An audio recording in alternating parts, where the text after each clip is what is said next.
Imagine pulling up to a pump and hearing that distinct ding-ding of a rubber hose snapping against the pavement. Before you could even put the car in park, a uniformed attendant was already walking toward your window, not to ask for a tip, but simply to ask how he could help you. He checked your oil, wiped the grime off your windshield, and filled your tank while you sat comfortably in the warmth of your seat, listening to the radio. It felt like royalty, didn't it? But look at us now. Isn't the modern world just breathtaking? Now, we have the absolute privilege of standing outside in the freezing rain, wrestling with a sticky nozzle that smells like 3-day-old fumes, all while a tiny screen screams unskippable ads for energy drinks at full volume. We call this convenience. But let's be honest, it feels a lot more like we volunteered for unpaid labor. Somehow, over the last few decades, we were tricked into trading white glove service for the opportunity to freeze our fingers off while fighting a credit card reader that's probably skimming our identity. So, how exactly did an entire industry convince us that doing the work ourselves was an upgrade? The answer isn't just about saving a few cents at the pump. It's about a massive, silent shift in how the world values your time. And you might not like what it reveals about where we are heading next. To understand what we have truly lost, we have to go back to a time when the automobile was not just a utilitarian appliance used to shuttle us between cubicles and drive-thrus, but a symbol of absolute freedom. Let's transport ourselves back to the mid-20th century. You are driving a machine that is heavy, made of actual steel, and possesses a dashboard that looks more like a jukebox than an iPad. When the needle on the fuel gauge dipped toward empty, you didn't groan in frustration or check your bank account app to see if you could afford the surge pricing. You looked for a beacon, usually a beautifully illuminated sign rotating slowly in the night sky. A Texaco star, a Shell scallop, or a Sinclair dinosaur. Pulling into a service station back then was an event, a ritualistic pause in your journey that felt less like a chore and more like a pit stop at a luxury hotel for your car. The station itself was often an architectural marvel, designed with clean lines, Art Deco curves, or that space-age Googie aesthetic that promised a bright, shiny future. It wasn't a dirty concrete patch stained with oil and littered with discarded scratch-off tickets. It was a pristine hub of the community, often kept cleaner than most modern hospital waiting rooms. As your tires crunched over the gravel or hummed onto the fresh asphalt, you triggered that pneumatic bell hose, ding-ding, a sound that is now all but extinct, replaced by the jarring beep of a digital sensor that probably thinks you're stealing something. That bell was a summons, a call to action that brought a human being jogging out to meet you. And let's talk about that human being for a moment, because the pump jockey, or the service attendant, was the heart and soul of this entire operation. This wasn't a teenager staring at a smartphone behind a counter, annoyed that you interrupted their TikTok scrolling. This was a professional. They wore a uniform that was pressed and tucked in, often with a matching cap and a bow tie, and they took a level of pride in their work that we have seemingly decided is unnecessary in the 21st century. They didn't just stand there, they greeted you by name if you were a local, or with a genuine "how do you do" if you were passing through. There was a relationship there, a momentary bond between the driver, the machine, and the caretaker. Now compare that to the absolute joy of the modern experience. Today, we have the incredible honor of pulling up to a pump that looks like it's been through a war zone, where we get to interact with a dirty touchscreen that barely registers our fingerprints. We are forced to answer a trivia gauntlet just to give a company our money. Debit or credit? Is this a fleet card? Enter your zip code. Do you want a car wash? Do you want a receipt? Do you want to join our rewards program? It is an interrogation, not a transaction. And while you are navigating this digital bureaucracy, freezing in the winter wind or sweating in the summer heat, a speaker blasts ads for energy drinks and questionable hot dogs directly into your ear.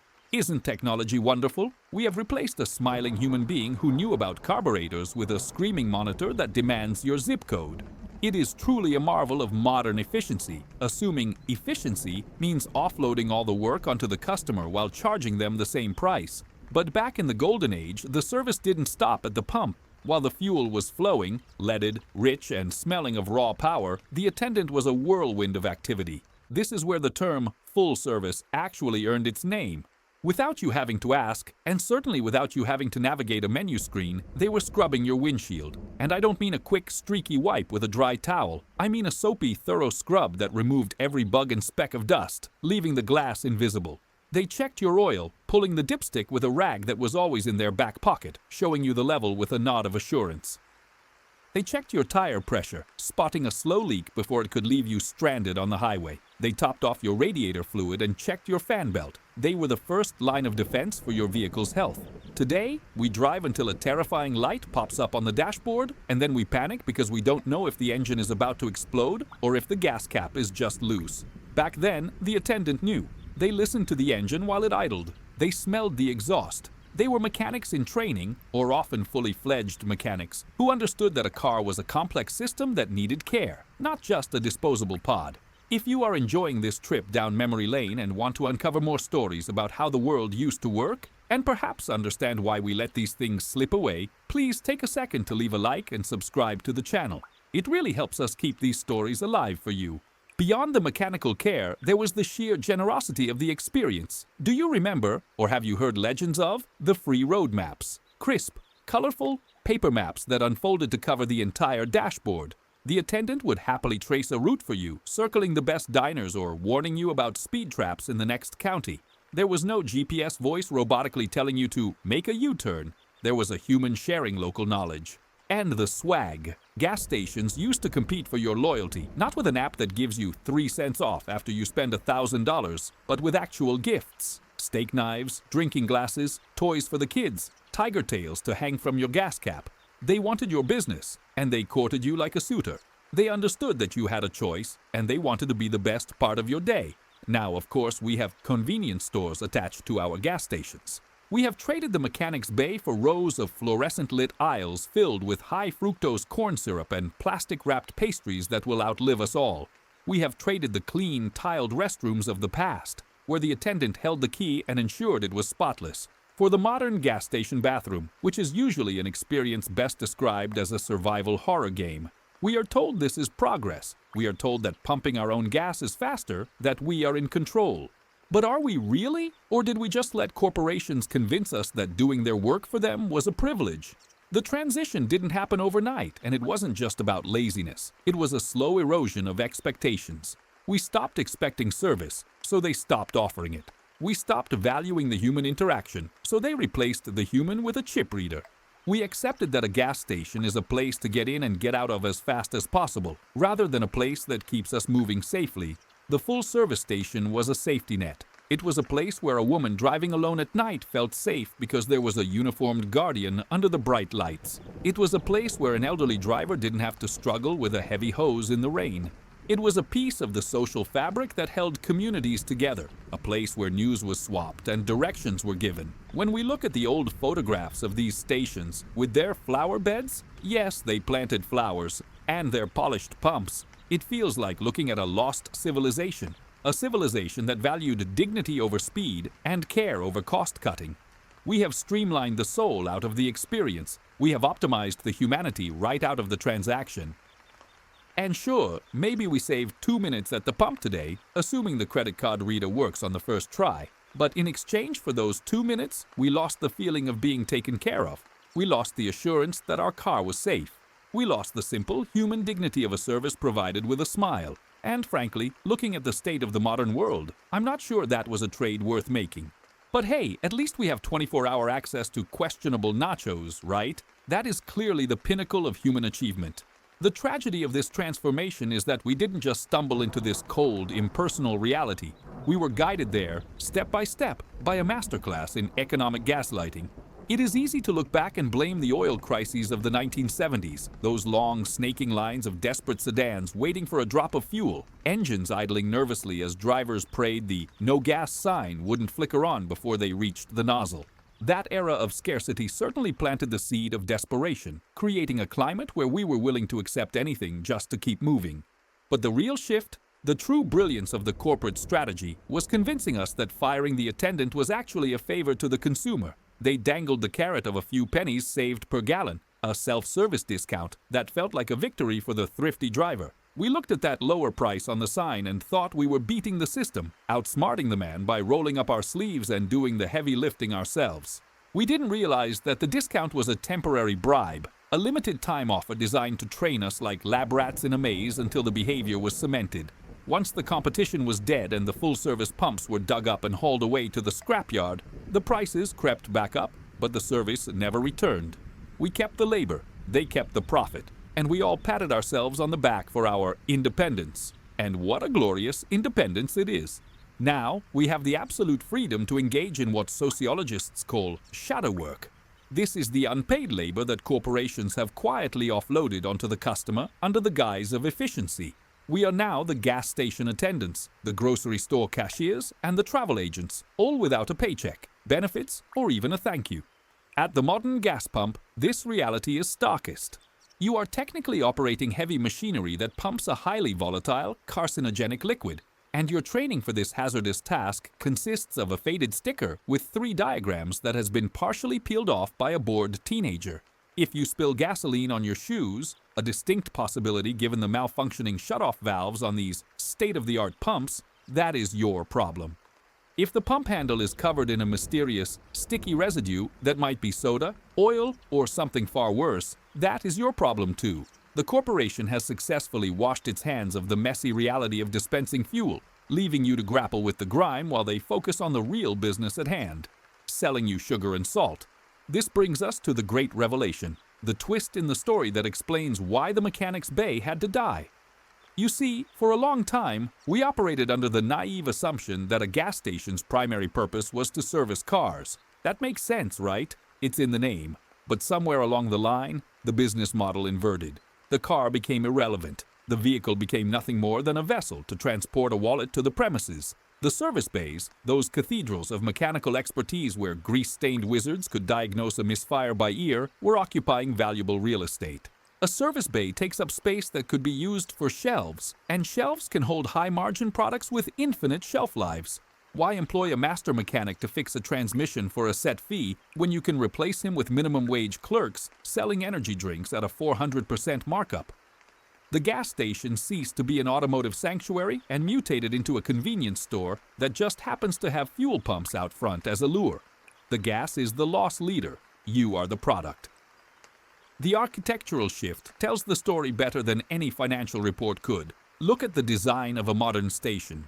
The canopy over the pumps is enormous, brightly lit with LED arrays that rival a football stadium, designed to make you feel safe enough to pull over but exposed enough to hurry inside. The building itself is no longer a garage, it is a glass box, a panopticon of consumption. The windows are plastered with advertisements for 2-for-1 deals on processed meat sticks and sugary sodas, blocking any view of the interior. There is no waiting room with a coffee pot and yesterday's newspaper. There is only the aisle, a labyrinth designed to force you past the maximum amount of impulse buys before you can reach the register or the restroom. And let's speak frankly about the modern gas station restroom. If the full-service era was a luxury hotel, the modern era is a roadside crime scene. In the past, the attendant held the key, a physical token of guardianship. They ensured the facility was clean because it was a reflection of their station's reputation. Today, the restroom is often an unmonitored, chaotic zone where you enter at your own risk, usually accessible only after you navigate a gauntlet of snacks, reinforcing the idea that your biological needs are secondary to your potential as a consumer. But the loss is deeper than just dirty floors and expensive snacks. It is the loss of the third place for the automobile. The full service station was a diagnostic center. When the attendant checked your oil, they were performing preventative medicine. They caught the low brake fluid before your brakes failed. They noticed the bald tire before it blew out on the interstate. They were the guardians of the fleet. Now, that responsibility falls entirely on us, the drivers. And let's be honest, most of us are terrible at it. We drive our cars into the ground, ignoring the weird noises, putting tape over the check engine light, and praying for the best. We have lost the expert set of eyes that used to watch over us. The modern convenience model assumes that we are all mechanics, or that we simply don't care if our cars fall apart, as long as we can buy a phone charger and a donut at 2 a.m. It is a system built on negligence, disguised as autonomy. And consider the technology that has replaced the human touch. We are told that the digital pump is superior, a marvel of Silicon Valley ingenuity. Yet, have you ever tried to use a pump that has a slow flow error? You stand there, squeezing the handle, while the numbers tick up agonizingly slowly, 10 cents, 20 cents, while the wind whips around you. In the old days, the attendant would have switched you to a different pump or fixed the issue. Now you are trapped in a battle of wills with a machine that doesn't care if you have somewhere to be. Or consider the chip read error. You insert your card. It fails. You pull it out. The screen tells you to insert it again. You do. It tells you to swipe. You swipe. It tells you to go inside to see the cashier. This is the pinnacle of modern convenience, a machine that fails to do the one thing it was designed to do, forcing you to walk inside and stand in line behind someone buying $30 worth of lottery tickets just so you can authorize $20 of gas. It is a farce. We have replaced a smiling face and a check under the hood with a glitchy computer screen that demands your zip code and then refuses to work. This shift has also eroded our sense of community safety. The old service station was a beacon. It was open, it was staffed, and the people there knew the neighborhood. If a kid got a flat tire on their bike, they went to the service station. If someone was lost, they went to the service station. The attendant was a neighborhood watchman by default. Today, the gas station is often a place of unease. We pump our gas with our heads on a swivel, keys clutched in our hands, locking the doors the moment we step out. The attendant is behind bulletproof glass, completely detached from what is happening at the pumps. The sense of sanctuary is gone, replaced by a cold, transactional anxiety. We traded the neighborhood hub for a neon-lit vending machine, and we are supposed to be grateful because now we can buy questionable sushi alongside our unleaded. It is a marvel, truly. We have optimized the human element right out of existence, and in doing so, we have made the world a little colder, a little more dangerous, and a whole lot more annoying. But don't worry, the screen on the pump is now playing a trailer for a movie you don't want to see, so at least you're being entertained while your hands freeze. The erasure of the service station has done more than just dirty our hands and empty our wallets. It has fundamentally homogenized the American landscape, turning every highway exit into an identical, soulless clone of the last one. Do you remember when you could tell where you were in the country just by looking at the gas station? A station in the Southwest might have had stucco walls and a Spanish tile roof. A station in New England might have been a quaint brick structure that fit the colonial aesthetic. A station on Route 66 was an explosion of neon and chrome, screaming individuality. Now we have achieved the miraculous feat of corporate consistency. It doesn't matter if you are in Miami, Seattle, or a cornfield in Nebraska. The experience is exactly the same. You pull into a vast expanse of concrete illuminated by lights so bright they can be seen from the International Space Station, parking next to a generic rectangular building wrapped in the specific shade of red, blue, or green that the corporate branding guide dictates. It is a triumph of branding over character. We have traded the local charm of Joe's Service Station, where Joe actually owned the place and sponsored the local Little League team, for the monolithic presence of a multinational conglomerate that views your town as nothing more than a data point on a quarterly revenue spreadsheet. And let's talk about the interior of these convenience cathedrals, because the transformation there is nothing short of a culinary horror story.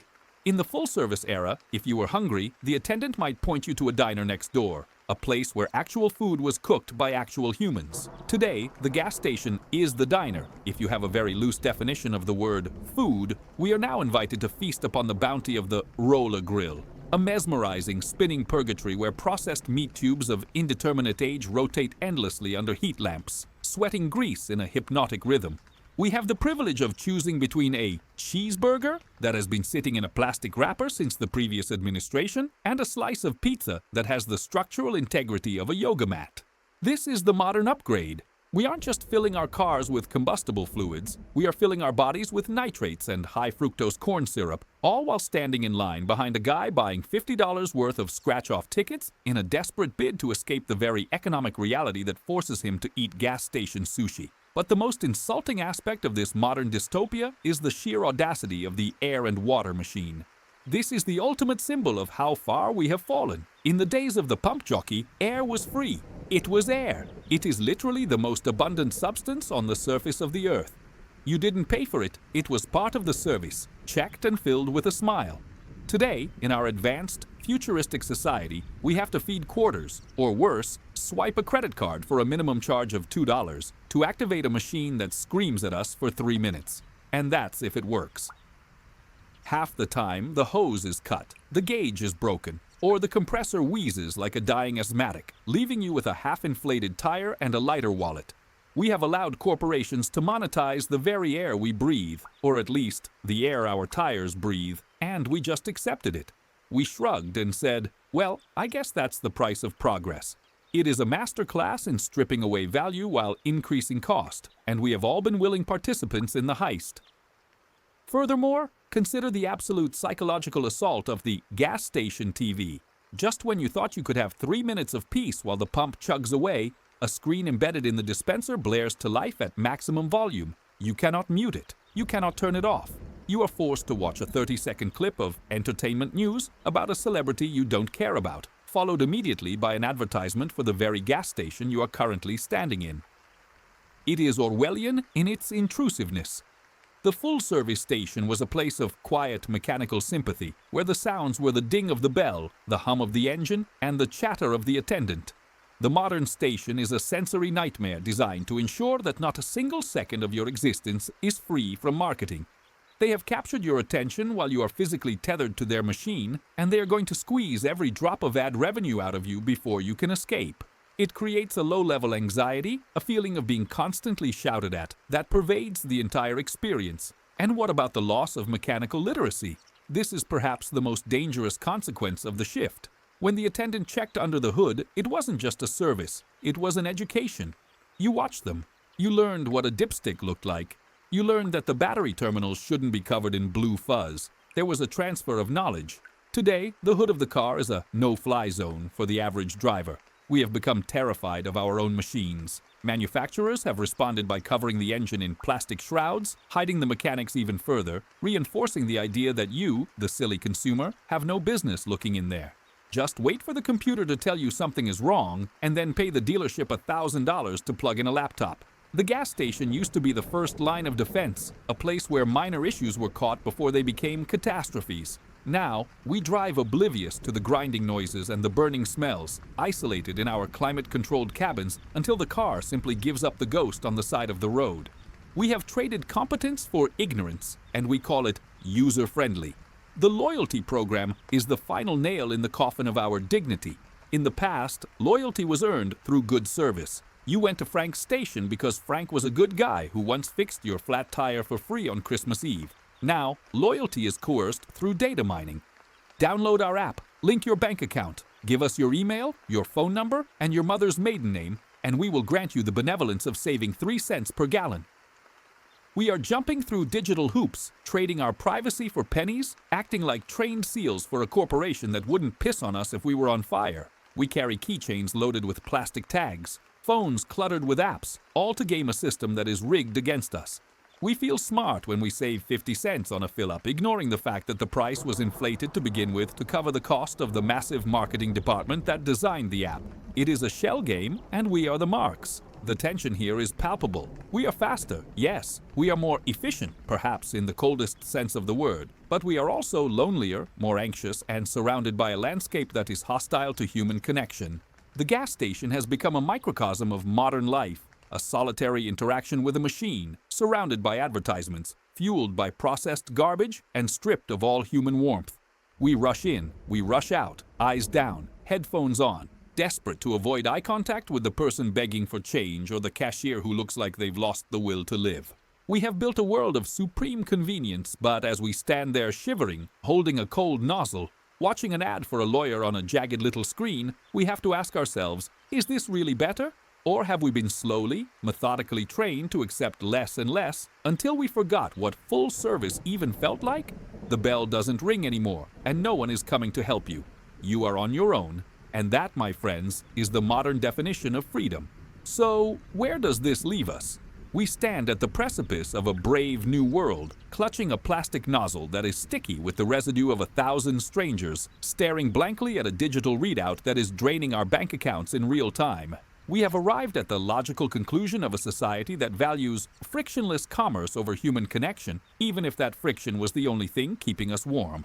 It is worth asking, as we stand there in the cold, bathed in the harsh, unflattering glow of fluorescent tubes, what have we actually done with all this time we supposedly saved? We were promised that by eliminating the inefficiency of the pump jockey, by streamlining the transaction, by automating the interaction, we would be liberated. We would have more time for our families, our hobbies, our passions. But look around. Are we more relaxed? Do we have more free time? Or did we just fill those saved 3 minutes with more stress, more scrolling, and more work? We traded the slow, deliberate pace of a human interaction for the frantic, anxiety-inducing speed of a digital transaction, and we called it progress.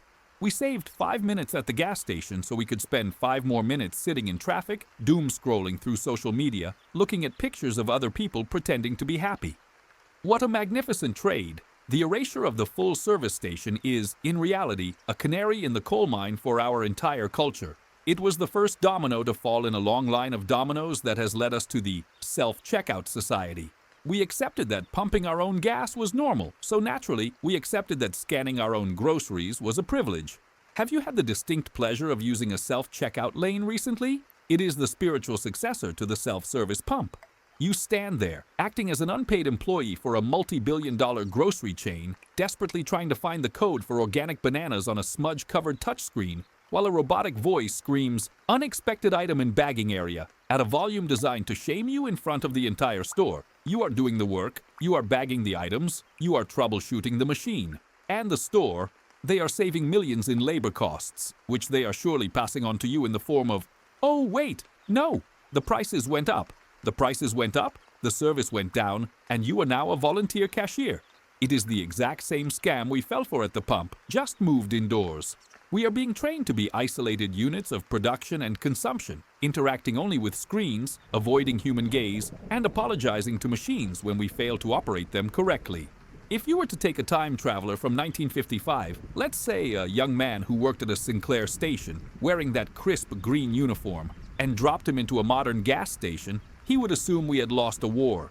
He would see the grime. He would see the bars on the windows. He would see the apathy. He would see drivers wrestling with hoses, cursing at card readers, and eating food that looks like it was synthesized in a lab.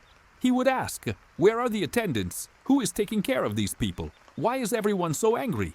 And we would have to look him in the eye and explain, with a straight face, that this is better.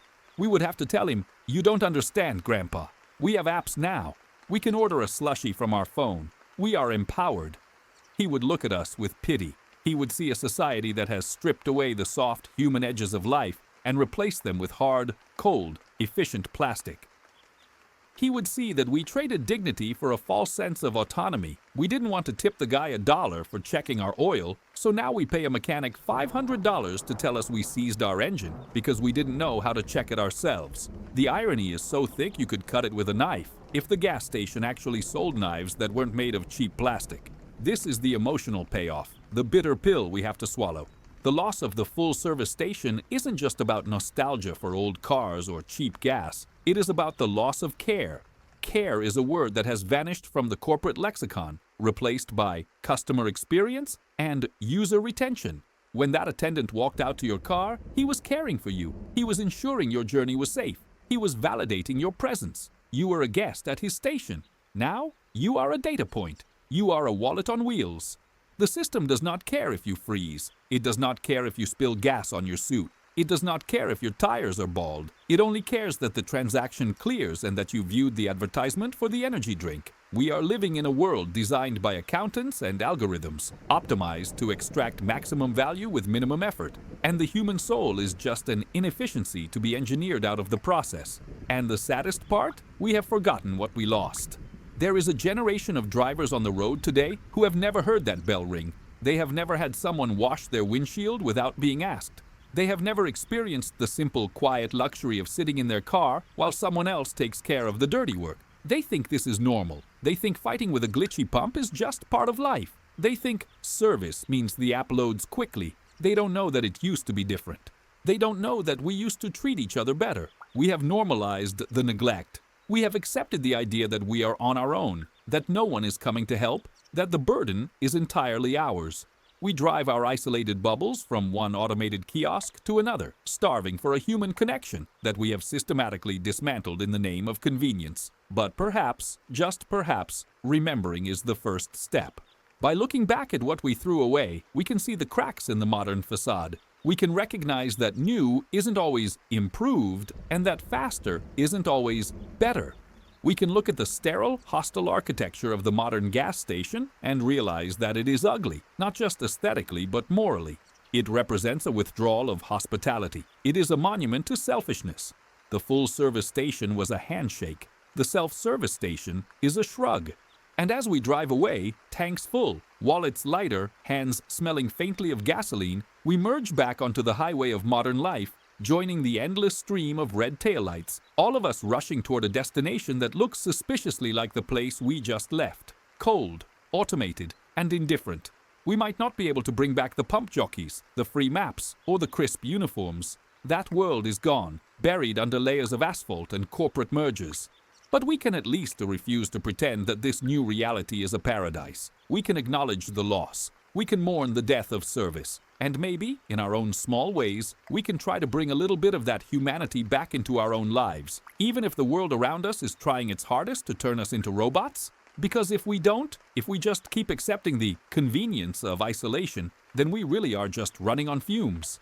If you want to keep exploring these lost worlds with us, if you want to peel back the layers of modern progress to see what we've really left behind, then you know what to do. There is no bell to ring and no attendant will come running, but you can still join the community. Make sure you are subscribed to the channel so you don't miss the next story. We have a lot more to talk about, and trust me, you won't want to navigate this road alone.